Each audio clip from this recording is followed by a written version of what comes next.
Hey there guys, Darkman Gerald, welcome back for RWBY Chapter 6, A Girl or a Beast. Pretty much this entire chapter is just a lot of fighting. Yeah, there's not much else to say. Yeah, so it starts off with Blake just kind of talking oh, how there used to be there was this huge war between the faunist and everyone else, and all the normal people. The only difference between faunists is the normal citizens were that they had animal traits. Hey there guys, Darkman Gerald, welcome back for RWBY Chapter 6, A Girl or a Beast. Pretty much this entire chapter is just a lot of fighting. Yeah, there's not much else to say. Yeah, so it starts off with Blake just kind of talking oh, how there used to be there was this huge war between the faunist and everyone else, and all the normal people. The only difference between faunists is the normal citizens were that they had animal traits. And she's talking about how after the war, the faunists became normal citizens, but there are still other people out there who think the faunists are still below them, so they just kind of treat them badly. And that's kind of where the White Fang come in, is that they're the people who put an end to it. They kind of act like the justice system for this kind of stuff, you know? So then Blake and Adam get blasted through the wall, through the train. And because if you remember at the end of the last chapter, it kind of ended with just the robot coming up right behind them, so I'm guessing it just shot them out of it, out of the wall. And the robot that comes out is pretty much just the robot from the Black Trailer. That's just kind of what these are. Or it's pretty much just that one spider-looking thing with machine guns. And so they just start fighting a lot, more fighting, more fighting, more fighting. Adam asks Blake to hold him off for a sec. She does. It fires a humongous laser at Adam, and he holds out a sword. The laser hits the sword.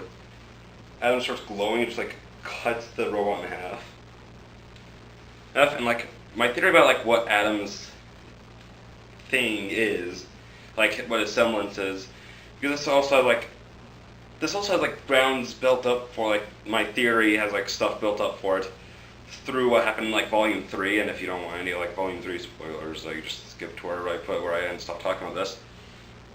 Pretty much, it's when Adam cuts off Yang's arm. And what I was thinking about this is his sword could be something that absorbs energy. It could either absorb energy or aura. We don't know if that robot's firing off highly compressed aura or whatever. It could just be energy. Be what lasers are made out of, you know? So his sword could either be something that absorbs energy and aura, or just absorbs aura, because just we don't know what it's shooting. And the only reason I think that is because he was able to cleave right through Yang's. It kind of absorbs the aura and then charges up in one big attack. And that's why he was able to cut through Yang's arm so easily, because he already had some aura charged up, and then when he went to cut through it, absorbed the aura when it hit Yang's arm and just cleaved right through it like a normal sword would. That kind of seems OP, because that's the only reason any of these characters are still alive is because they have the aura to protect them from getting hit by that kind of stuff, well, more hurt by it. But that's probably what it is, at least that's my theory on it. But there's still a little robot guy in there, and he goes shoot at him.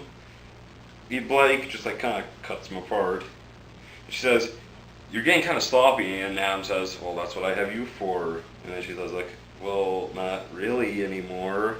And she says, I do love the White Fang, but I don't want to spill any more blood."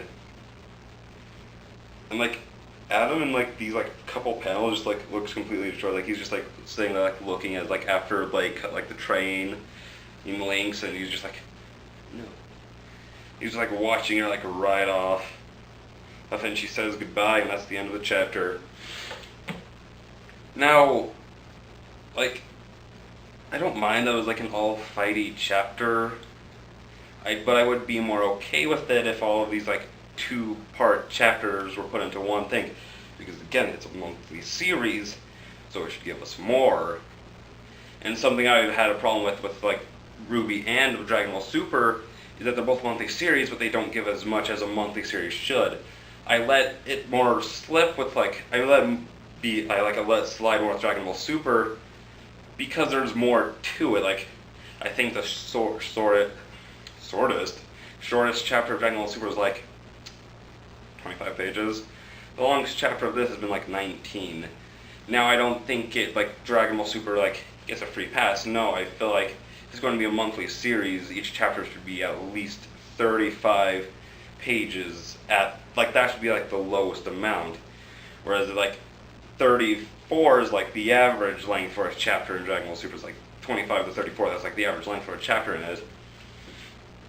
But for this, I feel like the only like they could just like put like both of these like two parts chapter things into one, and that would be like the perfect length for a monthly series. Because if you put like the 19s, like the 18s, like however long pages they are together, that'd be like 37 pages. That'd be like perfect length for this. I mean, it's also like the introduction, like these two-parter things. If they just put them together, that'd be good. But then after they get done showing all the trailers, then they could just have like longer chapters, you know? And it's just kind of like feeling ripped off because I know we're going to have to wait another month before we get anything out of it, but it's only going to be 19 pages. And like, I think the longest I've spent reading one of these chapters is like 4 minutes. While like say like Dragon Ball Super, it really kind of depends on the chapter. Like some chapters take like 5 minutes, some chapters take like 7. It really just depends. But the longest I've ever spent reading one of these chapters is like 3 minutes, and then I have to wait another month for 3 minutes. And like say with chapters like this one where like it's mainly just fighting, it took like a minute at most. And like, you know, it's just kind of irritating that we get this little for how long we have to wait. But yeah, obviously in the next chapter we're going to get into like Yang stuff. Like it's probably going to like start off with her like going into the club and like talking, starting the fight, and then like the next chapter is going to be like her finishing off the fight in the club. That's pretty much it. I mean, it's probably going to have like a little bit more. Like each of these chapters isn't just like a complete like take from the RWBY trailers. Like it pretty much is, but it just like adds in like a little bit more. Especially with like the white trailer, because like with this one it was just like kind of like the first like page or 2 pages of each chapter was like here's a little bit different, but like the white trailer was just kind of like that huge fight in the concert. The white trailer there was like more backstory, like her backstory, like thinking like during chapters like back in time. It just had like more new stuff to it. But like that was better than this because it's just like 4 pages of new content. And I think with the Yangs we're probably going to get the most because now with like we know more information about like she's looking for her mom and everything. Everyone knows that unless you don't watch the show, which would be weird for why you're watching this while reading these. Well, I guess not because it's that kind of like actually you know what, kind of would. Never mind. And because like it starts off with like RWBY fighting to going to like Beacon and then it like cuts to like Weiss and like you know yeah it'd be kind of weird. But yeah, that's pretty much it. These would be like this would be like a perfect like it's set up to be like the perfect weekly series, but it's monthly, so it feels like we're getting ripped off. But that's pretty much it. See you guys next time.